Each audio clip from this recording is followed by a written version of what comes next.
For example आप घर का जो इंटरनेट है, आपकी रिक्वायरमेंट है कि ये 24/7 जो है ये वर्किंग में हो। आगे हम चलते हैं जी नेटवर्क पार्ट की तरफ आते हैं। What is a network? Network basically simple लफ्जों में कहते हैं कि व्हेन टू और more than two electronic devices communicate with each other they make a network. ठीक है, सिंपल वर्ड्स में कि जब भी दो या दो से ज्यादा डिवाइसेस, ऐसी डिवाइसेस इलेक्ट्रॉनिक डिवाइसेस डेफिनेटली जो कि आपस में कम्युनिकेट कर सकती हों, तो जब भी दो इलेक्ट्रॉनिक डिवाइसेस आपस में कम्युनिकेट करेंगी और किसी मकसद से आपस में कम्युनिकेट करेंगी, मीन्स के वो कोई ना कोई इंफॉर्मेशन शेयर कर रही होंगी, to share some information they make a network. A network is simply defined as something that connects things together for specific purpose. तो नेटवर्क की जो टर्मिनोलॉजी है वो डिफरेंट कॉन्टेक्स्ट में हम इसको यूज करते हैं, like telephone network, television network, computer network और इवन के पीपल नेटवर्क, यानी कि हम लोगों का जो नेटवर्क होता है। So a computer network connects two or more devices, means that computer devices together to share information and services. Like आपका कंप्यूटर नेटवर्क के जरिए आप अपने वेबसाइट्स जो हैं वो एक्सेस कर रहे हैं, वेब पेजेस को आप देखते हैं और ईमेल और मैसेजेस आप कर रहे हैं तो यूजिंग कंप्यूटर नेटवर्क। उसके बाद कुछ करेक्टरिस्टिक्स हैं हमारे नेटवर्क की। परफॉर्मेंस बेस्ड कैरेक्टरिस्टिक्स, यानी कि जिस पे हम परफॉर्मेंस इवेलुएट करते हैं किसी नेटवर्क की। Number 1 is transit time. Transit time is amount of time required for a message to travel from one device to another. Basically आपका ट्रांसमिट टाइम है, ये एक मैसेज जो है वो एक एंड से दूसरे एंड तक कितनी देर में पहुंचा है। उसके बाद नेक्स्ट है जी रिस्पॉन्स टाइम। रिस्पॉन्स टाइम को हम क्या कहते हैं? Basically it's a reply time, जिसको हम आरटीटी भी कहते हैं, यानी कि आपका राउंड ट्रिप टाइम, जिसको आरटीटी कहा जाता है। तो ये बेसिकली क्या होता है कि आपने मैसेज भेजा और फिर वहां पे कुछ टाइम लगा उस मैसेज को प्रोसेस होने में, फिर वहां से वापस आया मैसेज।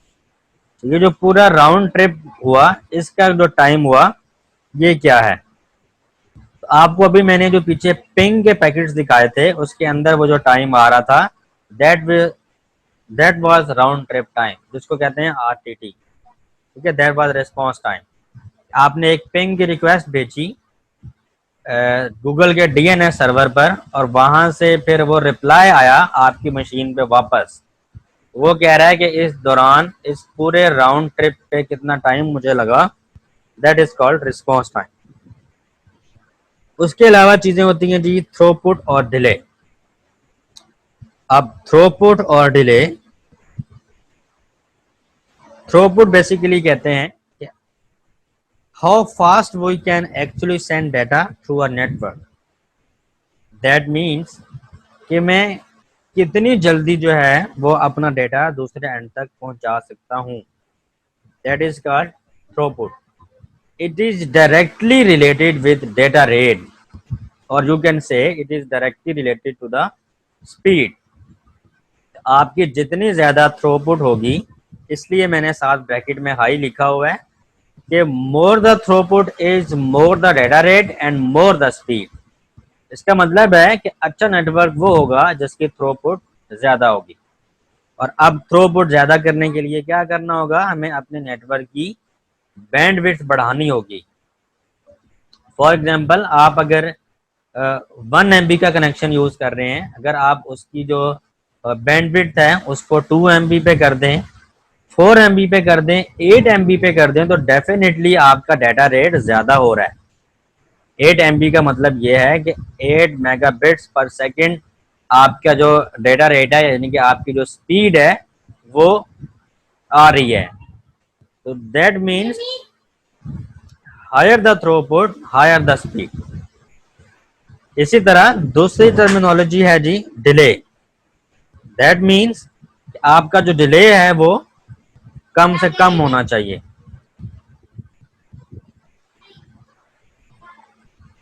थ्रूपुट ज्यादा होनी चाहिए और डिले कम होना चाहिए। डिले मीन्स कि आपके नेटवर्क के दरमियान एक सेंडर से दूसरे रिसीवर तक जो कम्युनिकेशन हो रही है उसके दरमियान में क्या पॉसिबल डिले आते हैं, वो आपका डिले जो है वो कम होना चाहिए, लो होना चाहिए। The throughput or bandwidth of a channel is the number of bits it can transfer per second। यानी कि अभी जैसे मैं एग्जांपल दे रहा था, ये 8 MB का पैकेज है, तो 8 मेगाबिट्स पर सेकेंड आपकी स्पीड है। बट 8 MB जो है यानी कि 8 मेगाबिट्स पर सेकेंड आपकी डेटा रेट है, थ्रूपुट है। तो ये आपकी जितनी ज्यादा होगी दैट मीन उतने नंबर ऑफ बिट्स जो है आप ज्यादा ट्रांसफर कर सकेंगे, तो आपकी स्पीड अल्टीमेटली बढ़ेगी। दूसरी चीज लेटेंसी या डिले, ये एक ही टर्म होती है। ये क्या होती है? It is the time that elapses between sending information and the earliest possible reception of it। इसका मतलब क्या है कि आपने सेंडर एंड से कोई चीज भेजी और रिसीवर एंड तक जैसे ही वो पहुंची, इस दरमियान में अगर कोई डिले आता है, कोई नेटवर्क के अंदर कंजेशन है, ट्रैफिक बहुत ज्यादा है या आपकी बैंडविड्थ बहुत कम है जिसकी वजह से आपको जो डेटा है वो लेट मिल रहा है, तो वो जो डिले है, वो जो लेटेंसी है, that should be minimum, that should be low. अब हम जनरल कैरेक्टरिस्टिक्स देखते हैं कि एक अच्छा नेटवर्क की कैरेक्टरिस्टिक्स क्या होती हैं। अभी हमने जो देखा वो परफॉर्मेंस के पर्सपेक्टिवली था कि एक अच्छे नेटवर्क की परफॉर्मेंस कैसे देखी जाती है। तो अच्छे नेटवर्क की परफॉर्मेंस देखने के लिए हम अच्छी थ्रूपुट देखते हैं और कम से कम डिले देखते हैं। बट जनरली एक अच्छा नेटवर्क जो हम बनाते हैं तो उसकी क्या कैरेक्टरिस्टिक्स होती हैं? Number 1 is speed. आपके नेटवर्क की ज्यादा से ज्यादा स्पीड होनी चाहिए। दैट मीन उसकी बैंडविड्थ ज्यादा होनी चाहिए, उसकी थ्रूपुट ज्यादा होनी चाहिए, तो आपका नेटवर्क उतना अच्छा होगा। जितना ज्यादा बैंडविड्थ आप खरीदेंगे उसकी डेफिनेटली उतनी ज्यादा कॉस्ट होगी। तो कॉस्ट और स्पीड इन दोनों के दरमियान में एक कंट्राडिक्शन चलता है। दैट मीन्स एक समझौता होता है कि ज्यादा पैसे लगाएं तो ज्यादा स्पीड मिलेगी, कम पैसे लगाएंगे तो कम स्पीड मिलेगी। तो आपको according to the need of the company अपने नेटवर्क की क्या रिक्वायरमेंट है, कंपनी की क्या जरूरत है, उनको कितनी स्पीड चाहिए, आपकी काम किस तरह से है, लाइव ट्रांसमिशन का काम है या आप ऑफलाइन मोड में काम करते हैं ज्यादातर, तो इट डिपेंड्स। आपने सिंपल ब्राउजिंग करनी है या आपकी ट्रैफिक जो है वो वॉइस ओवर आईपी ट्रैफिक है, तो फिर डेफिनेटली ज्यादा स्पीड आपको चाहिए। तो इन दोनों चीजों को आप सेम लाइन में देखते हैं कि मुझे मेरी रिक्वायरमेंट क्या है और उसके अकॉर्डिंगली मुझे कितनी स्पीड परचेज करनी है और उसके इवज फिर मुझे कितनी कॉस्ट देनी पड़ रही है। कॉस्ट के अंदर एक टर्मिनोलॉजी यूज होती है जिसको हम कहते हैं टोटल कॉस्ट ऑफ ऑनरशिप, यानी कि TCO, total cost of ownership. ये क्या होती है? टोटल कॉस्ट ऑफ ऑनरशिप ये होती है कि आपने अपने नेटवर्क को डिजाइन करने में टोटल कितनी कॉस्ट लगाई है जिसके बाद आपको उसकी ऑनरशिप मिल गई है। फॉर एग्जांपल, आपने एक नेटवर्क लगाना था, आपने स्विचेस खरीदे, कंप्यूटर्स खरीदे, राउटर्स खरीदे, केबल्स खरीदी, कनेक्टर्स खरीदे, ये सारी चीज़ों आपने खरीदी और प्लस आप किसी से अपने आईएसपी से आप लिंक परचेज करते हैं, उसकी भी कॉस्ट है। तो इन टोटल कॉस्ट को जब जमा किया जाता है तो that cost is called total cost of ownership. अब कुछ लोग जो हैं वो लीज पे चीज़ें खरीदते हैं, तो इंस्टॉलमेंट के बाद total cost of ownership means के जब आपकी इंस्टॉलमेंट्स कंप्लीट हो जाएंगी, जो आप लीज दे रहे हैं वो कंप्लीट हो जाएंगी, तो जब तक आपको उस नेटवर्क की ओनरशिप नहीं मिल जाती तब तक उस नेटवर्क पर कितनी कॉस्ट आपकी आ रही है, that is total cost of ownership. उसके बाद है जी सिक्योरिटी। सिक्योरिटी में हम दो चीज़ें देखते हैं, एक हम देखते हैं फिजिकल सिक्योरिटी और एक हम देखते हैं logical security. That means physical security means आपका जो इक्विपमेंट है वो फिजिकली सिक्योर हो, जिस कैबिनेट में पड़ा हुआ है, जिस रूम में मौजूद है, उस रूम को लॉक होना चाहिए, कैबिनेट को लॉक होना चाहिए। That is physical security. And the logical security is that should B password protected.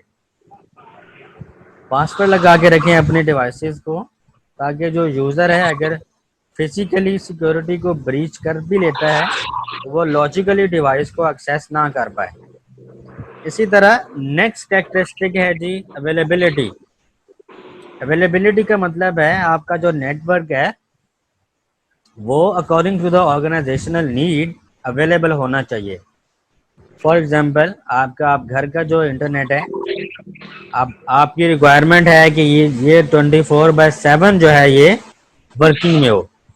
ऐसा ना हो कि आप दिन रात इंटरनेट इस्तेमाल करना चाह रहे हो लेकिन वो दिन के टाइम चलता हो, रात के टाइम ना चलता हो, तो ऐसा नहीं होना चाहिए। अवेलेबिलिटी जो है आपकी वो according to the need of the organization उसको मीट करना चाहिए। स्केलेबिलिटी का मतलब ये है कि अपना नेटवर्क इस तरह से डिज़ाइन करें। अच्छा नेटवर्क वो नेटवर्क होता है जिसके अंदर स्केलेबिलिटी की गुंजाइश रखी जाए। मीन्स अगर आप उसको एक्सपेंड करना चाहते हैं तो अपने नेटवर्क को एक्सपेंड कर सकें। फॉर एग्जांपल आज अगर 10 एम्प्लॉयज़ हैं, कल को 20 हो जाते हैं, 30 हो जाते हैं, तो नेटवर्क एक्सपेंड करने की गुंजाइश होनी चाहिए। ये ना हो कि आपकी डिवाइसेस की कैपेबिलिटी इतनी हो कि वो 10 से ज़्यादा जो कनेक्शन हैं उसके बाद आपकी डिवाइस की कैपेबिलिटी ख़त्म हो जाए, उसकी पोर्ट्स इतनी हो। तो अगर आप अपने डिवाइसेस ऐसी ख़रीदें जो कि पोर्ट्स से ज़्यादा हों, ताकि फ्यूचर में अगर कुछ लोग और एक्स्ट्रा कंपनी को ज्वाइन करते हैं या कुछ लोग इंटर्नशिप पे आते हैं तो आप उनको इंटरनेट की फैसिलिटी दे सकें या अपने नेटवर्क के साथ उनको कनेक्ट करवा सकें। तो स्केलेबिलिटी, आपका नेटवर्क जो है वो स्केलेबल होना चाहिए। रिलायबिलिटी क्या होती है? रिलायबिलिटी का मतलब ये होता है कि आप ऐसे वेंडर का इक्विपमेंट खरीदें, ऐसी जगह से आप अपने प्रोडक्ट खरीदें जो कि रिलायबल हो। रिलायबिलिटी को अगर हम डिफाइन करना चाहें तो इसके लिए एक टर्म यूज़ होती है जिसको कहा जाता है मीन टाइम बिटवीन फेलियर। इस चीज़ को कैलकुलेट किया जाता है। ये क्या होता है कि अगर एक डिवाइस जो है वो फेल होती है तो या बिलफर्ज फेल नहीं होती तो कितना टाइम है, इस टाइम के दौरान आपकी जो डिवाइस है वो फेल नहीं हुई, या अगर फेल हुई है तो वो इतनी देर के लिए फेल हुई थी, उसके बाद उसने अपने आप को रिकवर कर लिया। तो जैसे डोलेंस है, डोलेंस रेफ्रिजरेटर, इस पे अक्सर कमर्शियल चलती है, डोलेंस रिलायबल है। दैट मीन्स कि इनकी जो प्रोडक्ट है वो 10-10 साल तक इसके अंदर फॉल्ट नहीं आता। उसकी रीज़न क्या होती है? ये रिलायबल है, ये ऑटोमेटिक रिपेयरिंग फंक्शनल है इसके अंदर। अगर कोई मीन्स के कोई माइनर इश्यूज आते हैं तो वो ऑटोमेटिकली रिकवर हो जाते हैं। तो 10 से 15 साल से पहले इनके प्रोडक्ट के अंदर फॉल्ट नहीं आते। दैट्स वाई दे से कि हमारा प्रोडक्ट रिलायबल है।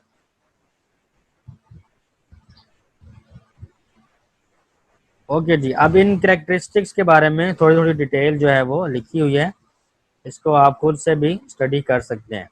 अच्छा, अवेलेबिलिटी पे यहाँ पर एक फॉर्मूला दिया हुआ है, दैट मीन्स के हाउ वी कैलकुलेट अवेलेबिलिटी। तो इसको कैसे कैलकुलेट किया जाता है कि लेट्स सपोज एक साल की जो अवेलेबिलिटी है एक कंपनी की कि वो जो चाहते हैं कि 24/7 हमारा नेटवर्क चलना चाहिए, तो आप जो पूरे साल के मिनट कैलकुलेट कर लेते हैं, पूरे साल के मिनट कैलकुलेट करने के बाद उसमें से अपना डाउन टाइम माइनस करते हैं। डाउन टाइम मीन्स कि इतने मिनट्स के लिए हमारा जो इंटरनेट था वो बंद रहा था। टोटल मिनट्स में से साल के अपने डाउन टाइम के जो मिनट्स हैं वो माइनस कर दें, तो आपके पास वो मिनट्स आ जाएंगे जिस मिनट्स में आपका इंटरनेट चलता रहा।